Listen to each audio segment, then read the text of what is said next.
Canto 11. Huge boulders fenced the cliff top round the ledge, but did not block the stench from lower hell.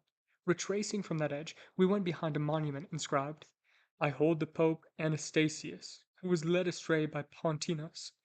My guide said, "Let us stay here till accustomed to the evil smell." "Agreed, but please use the delay," I said, "to tell me what lies deeper down in hell." Said he, "I mean to. Know this cliff, my son, surrounds three circles, each diminishing as do the upper circles we pass through, each built to satisfy eternally God's justice. I will say who occupy these rings of punishment and tell you why. Evil is justice wronged by force or fraud. In the next circle down, you'll meet the souls who forcefully crushed justice openly.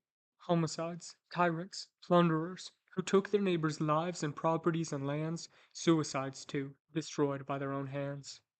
Those who blasphemed the highest one of all, and last, perverters of his greatest gifts.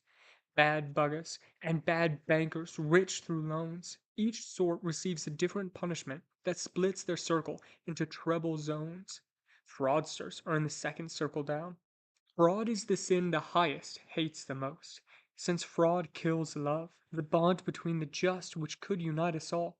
United by fraud, this bond is changed to hatred by mistrust, that worst of sins against the Holy Ghost. Hence, in the circle further down you'll see seducers, pimps, prostitutes, rotten popes, sorcerers, bribed officials, hypocrites, thieves, scandal mongers, lying experts who twist people, money, words, assisting liars who dominate each unjust government. Last, lowest circle, smallest of the pit, is center of our world and universe, where our descent concludes. There you will see a lake of solid ice where traitors freeze, traitors to kin and homeland, guests, and these to whom they owe the profoundest of gratitude, frozen around the hugest fraud of all. "My thanks, dear God," said I, "for making clear the ranks of sinners down in the abyss. But think of those outside the walls of Dis, racing through fog, tempest tossed, clawed by dog, in rain, battering together boulders, gurgling in slime, and fighting all the time. Surely they suffer less than those below, and if so, why?" "Stop talking like a fool," was his reply. "Aristotle's Ethics defines three kinds of sin. Incontinence, caused by an excessive natural lust, is first and commonest, and not the worst. Violent malice vexes heaven more, and fraud's mad beastliness is most accursed. You know this well, yet sit there asking why all sinners don't go to hell's deepest pit." "Master," I told him, "hearing you untie that knot of doubt is truly a delight. Untie my last, the loan of wealth for gain, capitalism, which priests call usury. Why is it judged as foul as sodomy, and so deserving of as great a pain?" "True wisdom and philosophy," said he. "Give reason you will find in Genesis and Aristotle's Physics.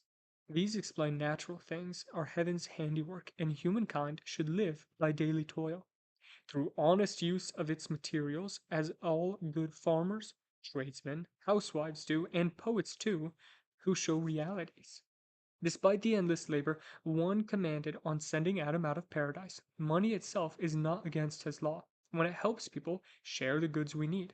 But those who make money their merchandise, breed money out of pocket in their greed, until their banks of it leave others poor, impeding the flow of goods and common sense, foul unearned incomes are the consequence. They worship Mammon, Midas, Mercury, false golden gods, and now let us go hence somewhere above. Day is about to dawn, and so we must ascend a precipice."